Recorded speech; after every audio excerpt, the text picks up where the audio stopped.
Let's take a moment and talk about the features and benefits and the safety features of the Little Giant SafeFrame ladder. Now, in a lot of ways, it's similar to a traditional A-frame ladder. Looks the same, its functions the same, there's just some safety features.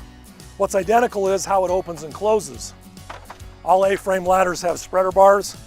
When you're closing that ladder, you want to disengage those spreader bars and then make sure you move your hands so that they're not going to get pinched in those spreader bars as you open and close the ladder. When you open it back up, make sure that those spreader bars are fully engaged before you climb it. Now, some of the differences on this ladder compared to an old traditional A-frame ladder, we'll start at the top. We have this step at the top of the ladder that's missing. We just completely removed it. Now, the purpose of this step at the top of the ladder is to hold a sticker that tells you this isn't a step, don't stand here. So we just removed that step completely. That allows you to center yourself a little bit better into the ladder. Now you don't have this step hitting you in the shin as you stand on the ladder. Now, another feature is this top cap. You can see it's concaved in.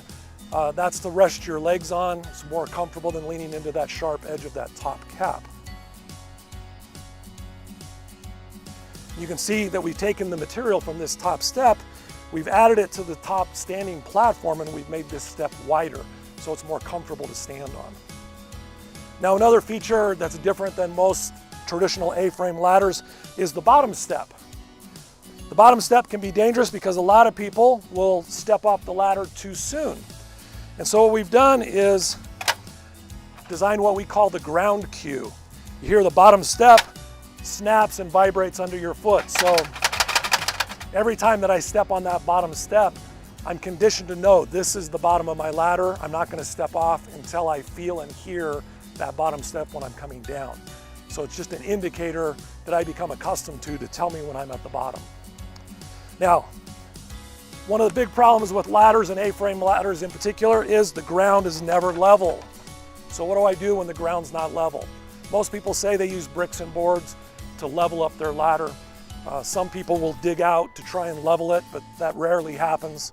A lot of times what happens is the ladder will be leaning a little bit to the right, and so I think I can climb it over here on this side and balance the whole thing out, which is very unsafe.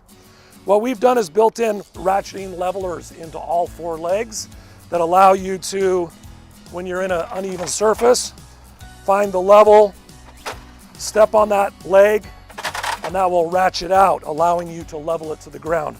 If I'm on a platform like the one behind me, I can get to a level spot, level up that ladder by just stepping on those ratchets. Now, if I want to disengage those, I just pull this pin on the side. If I'm going sideways on this, I would just set my ladder up in this position, step on that back leg, and then be able to climb that ladder safely in that uneven surface. So those are the features and benefits of the SafeFrame by Little Giant ladder system. Let me quickly review. Works just like an A-frame ladder. Comes in a 6 foot, 8 foot, 10 foot, and 12 foot height. It's rated at 1 AA, 375 pounds. It's made of fiberglass, so it's non-conductive. Some of the benefits are we're missing that top step so that you're discouraged from climbing higher than you should. You have the concave on the top cap for more comfort, extra material on the top step for a larger standing surface, the ground cue, which tells you when you're at the bottom of your ladder, and then the ratcheting leg levelers on all four legs. Now, the ladder comes with or without those ratcheting leg levelers depending on your need. But again, this is the SafeFrame series of ladders by Little Giant Ladder Systems.